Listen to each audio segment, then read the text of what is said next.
All right, guys, welcome back. We're here at Joe's Diner. Now, it's late afternoon. It's just starting to finish up, but we do have a very special Valiant that we do need to have a closer look at.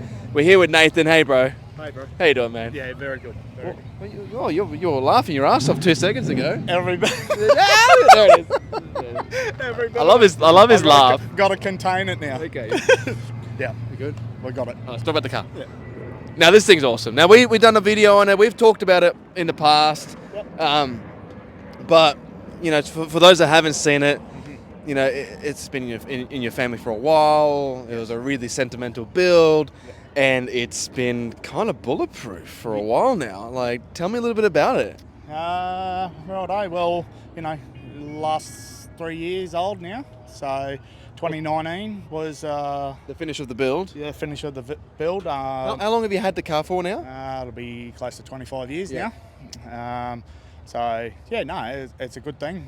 And this is something that you and your dad and the whole family, like you guys all worked on it together. It was quite a family project for you guys. Yeah. And now, like you thrash the shit out of this thing now, and it doesn't stop, does it? It doesn't stop, mate. It's a very consistent car. Couldn't Now, be happier. It does have a little bit of a sacrilegious swap in it, doesn't it? I think that's what's made it so interesting, and also so a bit of a talking point among the Valiant, the Ford, and the general old school community, I guess. Every bit of it, yeah. It consistency and reliability. So it took. How long did it take to actually finish the build from start to finish? about 2.5 years. Yeah. 2.5 years, steady. So it wasn't a rush. It was in a time of life, that helped me through. Yes. And good results at the end of it. I'd go and visit the car up at Munro Race Cars and help out and come up with some ideas, and with my late father and everything. He had a massive input in it to put the Barra in it. Yeah. There you go. That's the secret under the bonnet. So before we get too far into the details, can we pop the bonnet and have a look? Always. Come on, Nico, have a squiz at this. Oh, it's so tidy in here, man. Always happy to show everyone. And You know what the weird thing is? It almost looks like that motor was just built to be in this car. bit of factory style going on there. It honestly does. If you put the old slant back in there, it'd look out of place. It just about would. But I love how you've colour matched a few of the smaller aspects. Everything's blacked out. It's just such a tidy engine bay. Like, it's all been put together really nice. Now, this thing's pretty cool because this was a motor straight out of Ford, wasn't it? It was a brand spanking new motor that you threw in this thing. Yeah, brand new F6 motor, straight on the crate. Long motor it was, so it was really cool for Dad and I to unwrap it and everything. And F6 Typhoon motor. So yeah, it is a cool thing. And you've now done drag challenge, you've done lakeside events, you've done power cruise events, you've done nearly every. And you went out to Sydney as well, didn't you? What did you do there again? Yeah, went to Sydney for Kenda. The Kenda, that's right. Second round. And you kicked ass. Yeah, it went really well. Just missed out on the final with a bit of a breakout. But hey, couldn't be happier with the car down there and everything. The sponsors got me down there. And So, what did the motor get done? Because these things don't need much work to get some decent power out of them, do they? No, that's right. It's just got valve springs, billet oil, pump gears, and head studs. Just the standard run-of-the-mill stuff. And obviously you got a high mount exhaust manifold. The turbo itself, has that been upgraded as well? It got upgraded for Jamboree. Yeah. We put a pulsar on it, so 35, 84 now. And we made it about another 60 horsepower. How much is it running now?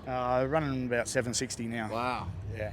And box and diff? Box and diff is the reed case turbo 400 reverse pattern, and the diff is competition sheet metal 9-inch. So pretty, like, you've got the basics of what works for a drag racing car. Your C4, your 9-inch Turbo 400. Sorry, your turbo 400. Is that what you said? Yeah. Turbo 400. Can we skip? Can we cut and trim that? Definitely not. That will stay. Fuck. Love it. So turbo 400. Yeah. Reed casing. Reed casing. Yeah. And Copy. yeah, whatever.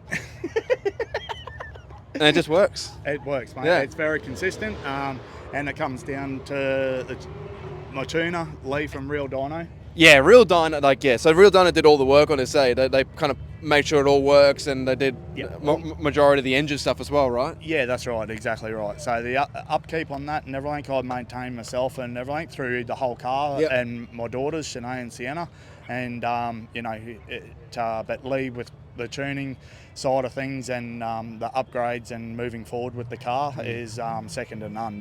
Like we put the pulsar on and everything like that for Jamboree, and just to push that little bit more out of it safely, and we PB'd the car again that weekend. So what's the best time this thing's run now? We went 9:53 at 140. Wow, that's awesome. With a 136/60. And you drive this thing everywhere, like all the 100%. time. Yeah. Like, do you know how many Ks you put on it now? Oh, just a couple of quiet ones. What? Speaking of quiet, like I love how you've actually snuck the intercooler in there too. You can barely tell. Yeah, Johnny did his good artwork, mate, in the fabrication side of it, Munro race cars and that. Hands down to him. But you didn't stop there, because the interior as well. The interior looks really, really tidy. Let's have a bit of a closer look at it. Plain Jane, but very effective. Yeah, very much. We just got a set of Recaros in there, recovered. Jason from Bribey Island Motor Trimming did it all, and did a cracker job. So, yeah, it's very, very simple, but very effective. I think it really suits it though, because it's comfortable, but it's also, you can do your racing, you can run all your roll cage and everything through it. Yeah. And it does have a very racy feel to it in there. Yeah, it does. Yeah, it does. I love it. I think it's sick. When you're cruising at 100, it's nice too though, with no big converter. Well, that's the thing though. But it's a pretty quiet car. Like it's not in your face. It's not piercing your ears. You can cruise in this thing non-stop. Yeah, 100%. That's what you built it for. Yeah, that's what our intentions were, because we had cars prior to this with low diff gears, big converters, and they're awesome cars, but at the end of the day, when you want a highway run and go for a drive and everything, they get painful. So can we hear it? Yeah. Can you give it a crank? She's very quiet. Very quiet. Don't hear much.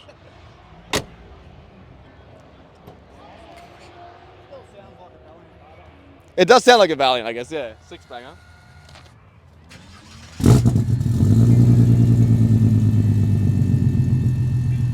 And then when we go to the track, we just put the side pipe on the other below bank and tender and that. You're right, it does sound just like a normal little Valiant, but except for the little whine from the fuel pump. You're like, yeah, the little jets in there. And obviously the smell of E85. Yeah, that kind of. Gotta love the smell. It's awesome. Well, dude, thank you so much for bringing it out. We love this car. We've seen it all the time, and we can't wait to see what you do with it next. Yeah, bring it on next year, and thanks for all the support from everyone. Always, you bro. guys supporting all the car community and everything. You still crack a job. Thanks, man. Both of you. All right. Thanks, bro. Thanks for watching.